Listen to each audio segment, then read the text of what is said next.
हो विद्यार्थी मित्रो, आता बघा आपला हा तासिका आपला 11वा तासिका आहे. ह्यूमन हेल्थ अँड डिसीज मध्ये आपण एक नवीन भाग या ठिकाणी पाहणार आहोत. त्या भागाचं नाव आहे अडल्सन्स. या ठिकाणी अडल्सन्स कशाला म्हणतात हे थोडंसं आपण या ठिकाणी बघूया. या ठिकाणी आपण अडल्सन्स म्हणजे याचा अर्थ असा की कौमारी अवस्थेतली लेकरं. कौमारी म्हणजे वयात आलेली. वयात आलेली म्हणजे जी विद्यार्थी तुमच्या वयाचे आहेत, 11वी 12वी 10वी, बरोबर आहे. इथून 10वी पासून जे सुरू होतं तर ते साधारणतः ते लेकरं त्या ठिकाणी त्यांचं वय म्हणलं तर 10 ते 19 वर्षापर्यंतच्या विद्यार्थ्यांना आपण त्या लेकरांना अडल्सन्स असं आपण म्हणतो. कौमारी अवस्था. कौमारी अवस्था या ठिकाणी म्हणजे त्याचा अर्थ तुमच्या लक्षात आला असेल या ठिकाणी मी काय म्हणतो ते, बरोबर आहे. त्याच्यामध्ये बघा या ठिकाणी आता या ठिकाणी दिलेलं आहे, it is a period of beginning with the appearance of secondary sexual character and the termination with काय म्हणतो या ठिकाणी सेशन ऑफ सोमॅटिक म्हणजे बॉडीचं ग्रोथ. म्हणजे या ठिकाणी काय होतं, या ठिकाणी यांचा हा कालावधी त्यांचं शरीर वाढल्याबरोबर वाढत असताना त्याच्यानंतर सेकंडरी सेक्शुअल कॅरेक्टर म्हणजे या ठिकाणी वयात येण्यासाठी जे वाढत असतात या ठिकाणी कॅरेक्टर. पुरुष असेल तर पुरुषांमध्ये दाढी मिशा, बरोबर आहे, आणि महिला असेल तर त्या ठिकाणी त्यांचं ब्रेस्ट आहे. ह्या सगळ्या गोष्टी वाढणाऱ्या या ठिकाणी असा त्याचा अर्थ आहे. म्हणजे बॉडी ग्रोथ तिथपर्यंत वाढते. त्याच्यानंतर त्यांचं बॉडीचं ग्रोथ काय होतो, सेशन होतो, बरोबर, म्हणजे काय समाप्त होतो. It can be regarded as a transitional stage of physical and mental development. शारीरिक आणि मानसिक वाढ होत असते of child occurring between puberty म्हणजे परिपक्वता येणे, वयात येणे, and the legal adulthood between 10 to 19 year of age, where individual is no longer a child but not yet an adult. म्हणजे पूर्णपणे अडल्ट सुद्धा राहू शकत नाही असा त्याचा अर्थ आहे. आणि हे चाइल्डहुड कालावधी तो कुठून कुठपर्यंत 10 to 19 years असं म्हणलेलं आहे एज, बरोबर आहे. त्या वयातल्या लेकरांना असं म्हणलेलं आहे. Adolescence, in fact, is a phase rather than fixed time period in the life. It is a phase of म्हणजे हा टप्पा असा आहे, development on many front like sexual and reproductive maturity. Sexual आणि रिप्रोडक्टिव्ह, सेक्सच्या संदर्भामध्ये आणि रिप्रोडक्टिव्ह मॅच्युरिटी रिप्रोडक्शन होण्यासाठी परिपक्वता येणे. मेंटल डेव्हलपमेंट मानसिक विकाससुद्धा होतो. Adult identity and transition from socio economic and emotional dependent to relative independent. म्हणजे त्याच्यामध्ये अशी भावना तयार होते की स्वतः आपण काहीतरी आपली एक ओळख निर्माण करावी आणि सामाजिकमध्ये आपलं काहीतरी स्थान व्हावं अशा पद्धतीने त्याच्यामध्ये स्वतंत्र असं विचार करण्याची क्षमता तयार होते. Stage of adolescence. आता स्टेज ऑफ अडल्सन्स आता त्यांनी सांगितलेलं आहे, adolescence are defined are individual 10 to 19 years age group. आता बघा इथं 10 ते 19 वर्षाचं वय ग्रुप जे असेल तर ते अडल्सन्स आहे. The Government of India in its National Youth Policy defines adolescence as 13 to 19 years. मात्र गव्हर्नमेंट ऑफ इंडियानं काय केलेलं आहे, 13 ते 19 वर्षातील लेकरांना त्या ठिकाणी काय म्हणाले, अडल्टसन्स असं म्हणलेलं आहे. Adolescent is divided in 3 stages. Early stage, middle stage, late stage. Early म्हणजे वयात येण्याच्या अगोदरची, मिडल म्हणजे मध्यभागी सेंटरमध्ये असणारी, आणि लेट म्हणजे त्याच्यानंतरची. आता ते वय कोणतं त्या ठिकाणी बघा. Early period 10 to 14 years. त्या लेकराचं वय 10 ते 14 वर्षापर्यंत असेल, त्याला आपण अर्ली पिरियड असं म्हणलेलं आहे. The changes include beginning of the appearance of secondary sexual character. शरीरामध्ये सेकंडरी सेक्शुअल कॅरेक्टर डेव्हलप होतात, तसं दाढी मिशा वगैरे आपण म्हणते. Growth reaches to its peak. Growth त्याची कुठपर्यंत होते त्या ठिकाणी, विशिष्ट टप्प्यापर्यंत, विशिष्ट टोकापर्यंत. बरोबर आहे, असा त्याचा अर्थ त्या ठिकाणी लक्षात आलं. त्याच्यानंतर बघा रॅपिड फिजिकल ग्रोथ, भौतिक ग्रोथ खूप जोमाने वाढते. कॉन्क्रीट द थिंकिंग ठोस असं विचार करायचे, त्याची थिंकिंग वाढते. Defining the boundaries of dependence and independence. Self exploration. Depending body image. Development of intense friendship. त्याच्यामध्येच फ्रेंडशिप करण्यासाठी विकसित होते. आणि seeking to counter instability and evaluation. म्हणजे त्या ठिकाणी काउंटर किंवा इनस्टॅबिलिटी, अस्थिरता शोधत जाते, काहीतरी आपण इव्हॅल्युएशन करावं असा त्याचा अर्थ आहे. Number 2 middle period 15 to 17 years. 15 ते 17 वर्षाचं वय. It is characterised by almost complete full development of secondary sexual character. यांच्यामध्ये या ठिकाणी पूर्णपणे सेकंडरी सेक्शुअल कॅरेक्टर पूर्ण डेव्हलप होतात. Growth slow down. आता ग्रोथ नंतर कमी होते. Approximately 95% of the adult stature is attained, thinking is more abstract. बघा थिकनिंग इज मोर ऑब्स्ट्रॅक्ट म्हणजे त्याला आपण कॉन्क्रीट अशा पद्धतीने हे केलेलं आहे. Concrete the thinking under the stressful condition. आता कॉन्क्रीट म्हणजे ठोस असं विचार करायचं, त्या ठिकाणी एक विशिष्ट असं स्ट्रेस, ताणातून, मानसिक ताणातून विचार केले जात आहे. Establishing of the body image capable of long range thinking. खूप कालावधीपर्यंत विचार करण्याची बॉडी पुनर्स्थापना केली जाते. Sense of the leadership. Sense of leader इथूनच त्या ठिकाणी काय नेतृत्व करण्याची भावना निर्माण होते. All powerfulness and preoccupies with romantic fantasy. Romantic fantasy म्हणजे प्रेम वगैरे, जी कल्पना वगैरे अशा पद्धतीने इथूनच निर्माण होत असते या वयामध्ये. Ability testing to attract the opposite sex. आता अपोजिट सेक्स असेल, मेल आणि फिमेल यांच्यामध्ये आकर्षण निर्माण होत असतं असा त्याचा अर्थ आहे. Peer grouping. पियर म्हणजे peer group help in defining the behavioural code etcetera. आता याच वयामध्ये जे आपण म्हणतो ना नटकणे, खटकणे, मी चांगलं कसं दिसेल म्हणून त्या ठिकाणी त्या वयामध्ये असं चालू असतं असा त्याचा अर्थ आहे. मग ते फिल्म इंडस्ट्रीमध्ये नटींचं अनुकरण करणे अशा प्रकारच्या भावना त्या ठिकाणी निर्माण होतात. त्याच्यानंतर बघा लेट पिरियड 18 to 19, 18 ते 19 वर्ष. It is characterised by the establishment of the total physical maturity established abstract thinking. इथं भौतिक जी बॉडीचा जी विकास आहे पूर्णपणे होतो.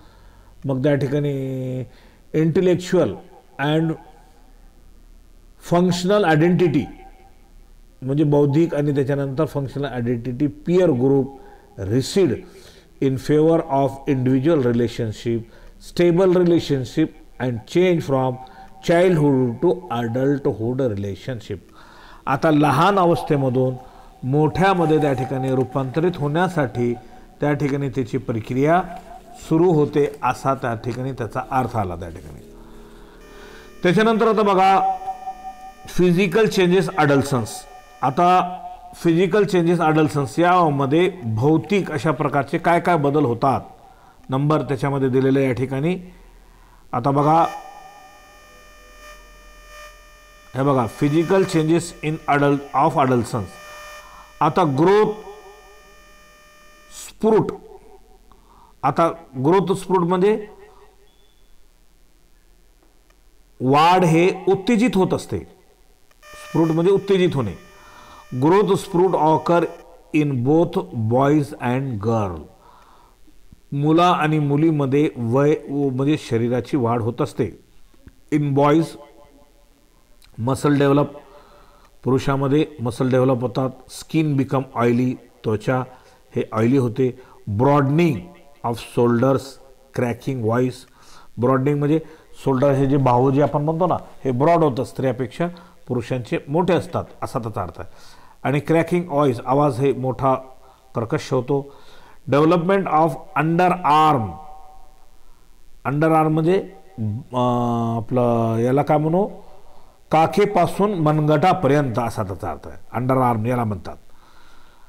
And chest hair, pubic hair, facial hair, enlargement of penis, testis हे पुरुषांमध्ये होतात. का होतात त्या ठिकाणी काखेपासून हातापर्यंत केस येतात. हातावर केस येणे ज्याला आपण म्हणतो पुरुषामध्ये. त्याच्यानंतर चेस्ट हेअर छातीवर केस येतात. प्युबिस लघवीच्या वरच्या जागी जे असते तिथे केस येतात. फॅशियल हेअर तोंडावर केस येतात दाढी वगैरे जे आपण म्हणतो. Enlargement of penis. पेनिस हे पुरुषाचं लिंग ज्याला आपण म्हणतो ते मोठं होत असतं. आणि टेस्टिससुद्धा अंडकोश ज्याला आपण म्हणतो ते सुद्धा मोठे होतात. In girl. आता महिलामध्ये girl development of breast. Breast म्हणजे स्तन ज्याला आपण म्हणतो ते मोठे होतात. Widening of heap. हिप म्हणजे जी बसण्याची जागा जी आपण म्हणतो त्याला आपण काय म्हणू सीटचा भाग बरोबर जे बसतो आपण त्यावर त्याला म्हणतात ते मोठं होतं त्या ठिकाणी असं त्याचा अर्थ. Development of under arm and pubic hair. Pubic hair pubic म्हणजे लघवीच्या वरच्या जागी त्याच्यावर त्या ठिकाणी केस येतात. Enlargement of uterus and ovary. महिलांच्या गर्भाशयातली पिशवी मोठी होते आणि ओव्हरीसुद्धा मोठी होते असा त्याचा अर्थ आहे. त्याच्यानंतर आता बघा सेक्शुअल डेव्हलपमेंट. सेक्सच्या संदर्भामध्ये काय डेव्हलप म्हणतो सेक्स ऑर्गन मॅच्युअर एनलार्ज. सेक्सचे ऑर्गन हे परिपक्व होतात. Sexual desire. Erection of penis in boys. Sexual desire म्हणजे चांगली वाढ होत असते. Erection of penis. पेनिस हे ताठ व्हायला लागतं. Sperm production. पुरुषामध्ये स्पर्म प्रोडक्शन होतो. स्पर्मचं उत्पादन होतं. इजॅक्युलेशन निघा लागतं ते बाहेर असा त्याचा अर्थ आहे. ओव्हुलेशन हे महिलामध्ये आहे. मेन्स्ट्रेशन महिलामध्ये आहे. आणि इनिशिएशन ऑफ सेक्शुअल बिहेवियर. सुरुवातीला सेक्शुअल भावनिक होतो असा त्याचा अर्थ आहे. त्याच्यानंतर पुढे बघा emotional and social changes. Emotional म्हणजे भावनिक आणि सामाजिक काय बदल होतात. This include the establishing own identity. याच्यामध्ये स्वतःची काहीतरी आपण ओळख निर्माण करावी असं त्याला वाटायला लागतं असा त्याचा अर्थ आहे. मग त्याच्यानंतर फॅन्सी डे ड्रीमिंग. दिवसाच ते एका कल्पनामध्ये रमत असतं त्या ठिकाणी बरोबर आहे असा त्याचा अर्थ आहे त्या ठिकाणी. Attention seeking behaviour. Attention seeking behaviour. Attention कसं राहावं त्या ठिकाणी त्याच्यामध्ये त्या ठिकाणी हे होत असतं. Sexual attraction. सेक्शुअल अट्रॅक्शनचं वाढ होत असते म्हणजे त्याच्यामध्ये rapid mood changes conflicts with family. घरापुढं त्या ठिकाणी कुठंतरी भांडण करायचं हे घरामध्ये होतं. Behavioural code. Influence by peer group. आपल्या ग्रुपमध्ये त्या ठिकाणी काय होतं त्या ठिकाणी आपण पियर म्हणजे आपण ग्रुपमध्ये कसं चांगलं दिसावं यासाठी प्रयत्न चालतात. Self exploration and evaluation. Formation of new relationship. Peer pressure. रिलेशनशिपमध्ये त्या ठिकाणी राहतं असा त्याचा अर्थ आहे. Always remember. नेहमीच काही गोष्टी लक्षात ठेवा म्हणताय. Avoid looking at a your parents as enemy. पॅरेंट्सला शत्रू म्हणून त्या ठिकाणी अवॉइड करा, समजू नका. Try to understand that your parents are human being. तुमचे पालक हे माणसं आहेत हे लक्षात ठेवा. With their own needs and feeling. तुमच्या गरजेसाठी आणि तुमच्या भावनेसाठी, असा त्याचा अर्थ आहे. Listen to your parents with an open mind. आपल्या आईवडिलांचं उघड्या डोक्याने ऐका. And try to see their point of view. त्यांनी काय म्हणतात ते ऐका. Share your feeling with your parents. तुमच्या भावना तुमच्या आईवडिलांपर्यंत तुम्ही सांगत चला. सो दॅट त्याचा परिणाम असा होतो, they can understood you better. तुम्हाला ते चांगलं समजू शकतील, असा त्याचा अर्थ. Lie off to your responsibility at home. तुमची घरामध्ये काय जबाबदारी ती ओळखा. In school so that. घरात आणि शाळेमध्ये. So that your parents will be more inclined to grant you kind of independence you want and need. तुम्हाला जे पाहिजे आणि ती तुम्हाला गरज आहे तर तुम्हाला त्या ठिकाणी तुमचे पालक देण्यासाठी तुम्हाला प्रवृत्त होतील.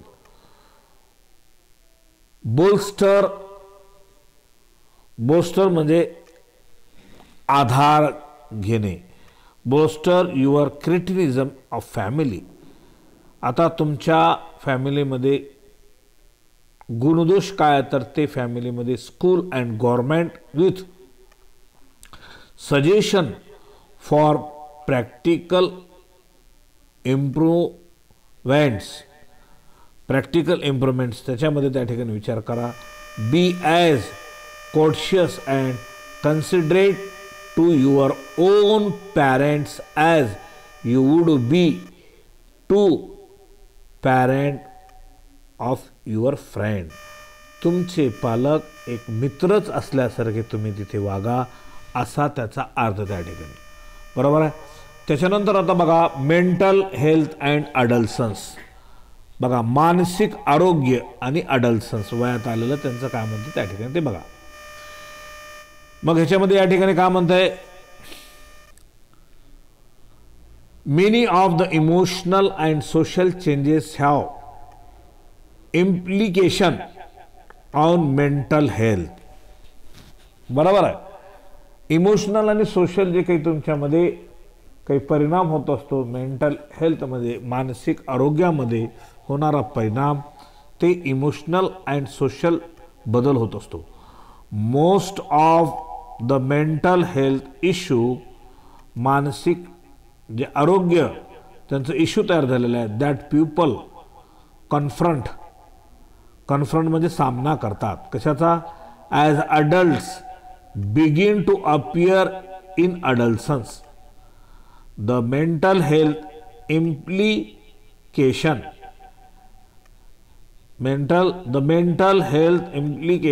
include confusion, irritation, कन्फ्यूज होणे, इरिटेशन होणे, मूडनेस, फ्रस्ट्रेशन, मूड खराब होणे, फ्रस्ट्रेशन म्हणजे निराश होणे, नॉशिया, मळमळ केल्यासारखं होणे, लेस कॉन्सन्ट्रेशन, कमी लक्ष असणे, हायपर ॲक्टिव्हिटीज, खूपच ॲक्टिव्हिटी झाले त्या ठिकाणी, अँगर, रागवणे, effect on lifestyle like obesity, addiction and accident, leading to ill health, म्हणजे या सर्व गोष्टीमुळे आपलं आरोग्य आजारी पडतं.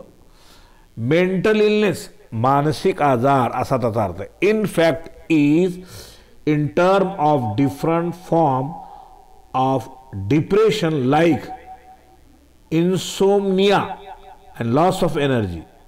इन्सोमनिया म्हणजे झोप न येणे, इन्सोमनिया म्हणजे झोप न येणे आणि ऊर्जा संपून जाते असा त्याचा अर्थ आहे. त्याच्यानंतर आता बघा या ठिकाणी इथे दिलेले 10 mental illness disorder unfavourable changes. मानसिक आरोग्य जर बिघडल्यानंतर अयोग्य अशा प्रकारचे शरीरामध्ये बदल होत असतात. इज असोसिएटेड विथ फिजिकोलॉजिकल म्हणजे त्याला सायकोलॉजिकल ज्याला आपण म्हणतो, सायकोलॉजिकल म्हणजे बिहेवियरल मॅनिफेस्टेशन. बिहेवियर म्हणजे स्वभावामध्ये प्रकट करणे ज्याला आपण म्हणतो, सायकोलॉजिकल परिणाम होतात. These R broadly classified as either फायकोसिस. फायकोसिस म्हणजे मानसिक, न्यूरोसिस. न्यूरोसिस म्हणजे मज्जातंतूचा विकार, म्हणजे सगळे हे मानसिक आजार आहेत सगळे. त्याच्यानंतर सायकोसिस इन्क्लूड डिल्युशन. इन्क्लूड डिल्युशन म्हणजे या ठिकाणी भ्रम, सायकोलॉजिकली भ्रम निर्माण होतो. हॅल्युसिनेशन एक धुंदीमध्ये. डिस्टर्बन्स इन थिकनिंग प्रोसेस म्हणजे विचार करण्यामध्ये अडथळा निर्माण होतो. द सायकोसिस लीड्स टू अल्झायमर्स डिसीज. बरोबर, अल्झायमर डिसीज बरोबर आहे. त्याच्यानंतर सिझोफ्रेनिया. झिझोफ्रेनिया हे मानसिक आजार आहे. डिप्रेसिव्ह सायकोसिस बरोबर आहे. त्याच्यानंतर अम्नेसिया कंसातच दिलेलं आहे, लॉस ऑफ मेमरी, बुद्धी लॉस होते. Bulimia, extreme over indulgence in food म्हणजे का होतं या ठिकाणी अन्न अधिक उपभोगण्याची सवय लागते त्या ठिकाणी, असा त्याचा अर्थ आहे. अनेक्सिटी फिअर म्हणजे घाबरून जातो त्या ठिकाणी. अपियर टेन्शन असं आपण म्हणतो. Anorexia nervosa emotional aversion to food. Emotional म्हणजे अन्नाबद्दल तिरस्कार निर्माण व्हावं लागतं, असा त्याचा अर्थ आहे. डिप्रेशन मग काय होतो, सॅडनेस दुःखी होतो. Inactivity reduce to enjoy the life म्हणजे त्या निष्क्रिय राहून त्या ठिकाणी लाईफ एन्जॉय करण्यासाठी त्याला मनच तयार होत नाही. न्यूरोसिया इन्क्लूड्स सिझोफ्रेनिया. सिझोफ्रेनिया मानसिक रोग ज्याला आपण म्हणतो. इल्युशन हॅल्युशन. इल्युशन हॅल्युशन म्हणजे भ्रम, दोन्ही भ्रम निर्माण होतो, असं भ्रम होतो डोक्यामध्ये. अडल्सन्स इज दस characterized by number of cognitive, emotional, behavior, physical, attitudinal changes which may lead to positive personality development depending on the relation with parents or to other condition to conflict to other side. पॅरेंट्सशी आणि या ठिकाणी conflict म्हणजे झगडणे ज्याला आपण म्हणतो. In fact they view their friends peer group more important. आता ग्रुप हे फार महत्त्वाचं आहे, त्याच्यामध्ये आपण त्या ग्रुपमध्ये आपण सगळ्यापेक्षा कसे चांगले दिसावे हे महिलांनाही वाटायला लागतं आणि पुरुषांनाही वाटायला लागतं त्या ठिकाणी, असा त्याचा अर्थ. ओके. त्याच्यानंतर आता बघा पुढे मी या ठिकाणी काय म्हणतो ते. त्याच्यानंतर असं या ठिकाणी म्हणतो की this may lead to various kinds of addiction like smoking, taking drugs. मग त्याच्यामुळे एक व्यसन लागतात. त्याच्यामध्ये मित्रत्वामध्ये आपण कसं वेगळं दिसू, काहीतरी स्टाईल मारू, काहीतरी फुशारगी करू, मग त्याच्यामध्ये सिगारेट ओढणे आणि दारू पिणे, अल्कोहोलिझम करणे, टेकिंग ड्रग्स वगैरे असा त्याचा अर्थ आहे. ओके. त्याच्यानंतर आता बघा याच्यामध्ये ट्रीटमेंट, आपण याची ट्रीटमेंट काय घ्यायची असं जर झालं तर. Treatment of such disorder should be preferentially with non pharmacological approach due to respect to right of children. WHO has recommended evidence-based guideline under the mental health gap action program. बरोबर आहे. म्हणजे जागतिक आरोग्य संघटना हे काही गाईडलाईन काही ठरवलेले आहेत, असं झालं तर काय करावं म्हणून. ठीक आहे. तर अशा पद्धतीने हा आपला धडा इथे संपला. नंतरच्या आपण पुढचा भाग ॲडिक्शन म्हणून आहे ते नंतर आपण पाहूया.